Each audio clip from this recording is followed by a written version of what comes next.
ওখানে আছে, আশা রাখি তারা সহযোগিতা করবে। আর যদি তারা না করে তাহলে আমরা আর কী বা করতে পারি, এটা সারা বাংলাদেশের মানুষ দেখছে, তো আমরা তাদের কাছে বিচারটা ছেড়ে দিলাম।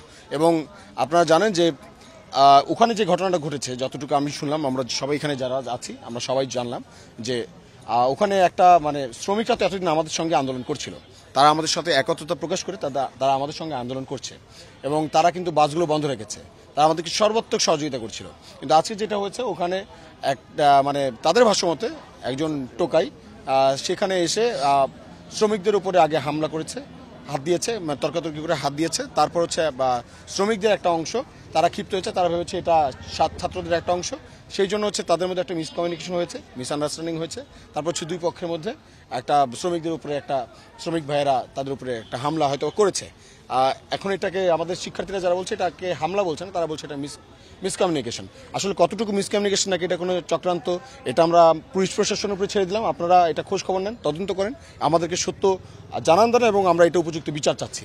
এবং আপনারা হয়তো জানেন যে স্বাস্থ্য ডিজি এসেছিলেন, কিন্তু এখানে আমাদের কোনো প্রতিনিধি সেখানে কেউ যায় নাই, আমাদের কোনো প্রতিনিধিকে আমরা সেখানে পাঠাই নাই। স্বাস্থ্যের ডিজি কার সাথে কথা বলেছে আমরা জানি না।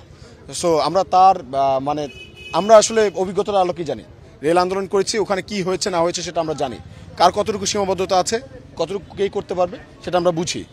স্বাস্থ্যের যে ডিজি এসেছেন, আমাদের যে দাবি এই সমস্যাগুলো সমাধান করার মতো মানে যথেষ্ট ক্যাপাসিটি তার নাই। হ্যাঁ, তার অনেক সীমাবদ্ধতা আছে, আমরা তাকে অসম্মান করছি না, তাকে সম্মান জানিয়ে বলছি তার সীমাবদ্ধতা সম্পর্কে আমরা ওয়াকিবহাল আছি, আমরা জানি। তো এই সমস্যার সমাধান যদি করতে হয় তাহলে স্বাস্থ্য উপদেষ্টাকে আসতে হবে এবং স্বাস্থ্য উপদেষ্টাকে এখানে শিক্ষার্থীরা যারা আছে তারা অনশন করছে এবং তারাও চাচ্ছে স্বাস্থ্য উপদেষ্টা এখানে আসুক এবং আমাদের সমস্যার সমাধান করার আশ্বাস দিক। এবং আমরা এখানে যারা আছি সারা বরিশালবাসী, আমরা এতদিন তো দেখলেন আমরা অনেক পন্থায় গিয়েছি, সর্বাত্মক শান্তিপূর্ণভাবে আমরা আন্দোলন করেছি। এখন যেহেতু কোনোভাবেই আমাদের এই দাবি মেনে নেওয়া হলো না বা স্বাস্থ্য উপদেষ্টা আসলেন না, সমস্যার সমাধান করার আশ্বাস দিলেন না, আমরা সিদ্ধান্ত নিয়েছি আমাদের যে ছোট ভাইরা এখানে আছে তারা যে অনশন করছে, আমাদের সবার কষ্ট হচ্ছে, তাদেরকে কান্না করতে দেখলে আমাদের খারাপ লাগে, তাদের মায়েরা এখানে এসে কান্না করছে। তো আমাদের ভাইরা এখানে অনশন করছে, আমরা তো মুখে পানি তুলতে পারছি না, আমাদের কষ্ট হচ্ছে, আমরা খাবার তুলতে পারছি না, আমাদের কষ্ট হচ্ছে। তো এই মুহূর্তে আমরা সিদ্ধান্ত নিয়েছি, আমরা যারা বরিশালবাসী আছি প্রত্যেকটা সচেতন নাগরিককে বলবো, আমরা যেহেতু আমরা পারলাম না, আমরা গণ অনশনে বসলাম, আমাদের মৃত্যু যদি আপনাদের একান্ত কাম্য হয় তাহলে আমরা মরার জন্য সবসময় প্রস্তুত। আমরা মরার জন্য হচ্ছে বুক পেতে দেওয়ার জন্য তো সবসময় প্রস্তুত ছিলাম, যেমন 2024-এ ছিলাম, আপনারা দেখেছেন ছাত্ররা বুক পেতে দিয়ে গুলি খেয়েছে, কিন্তু কাউকে তো আঘাত করেনি। আমরা কাউকে আঘাত করবো না, আমরা শান্তিপূর্ণভাবে আন্দোলন চালিয়ে যাব, আমরা গণ অনশন কর্মসূচি চালাবো এবং বিচারটা বাংলাদেশের সর্বস্তরের মানুষের কাছে দিয়ে গেলাম। এবার দায়িত্ব আপনাদের কাছে, আপনারা যা পারেন যেভাবে পারেন এই সমস্যার সমাধান করার জন্য আপনারা আওয়াজ তুলুন, ভয়েস রেজ করুন। ধন্যবাদ। আমরা গণ অনশনে যাচ্ছি এবং ব্লকেট এটা চলবে, ব্লকেট চলবে, গণ অনশন চলবে এবং সারা বাংলাদেশের মানুষকে আমরা বলবো আপনারা নিজ নিজ জায়গা থেকে আপনারা ভয়েস রেজ করুন, আপনারা ব্লকেট কর্মসূচি পালন করুন নিজ নিজ এলাকায়।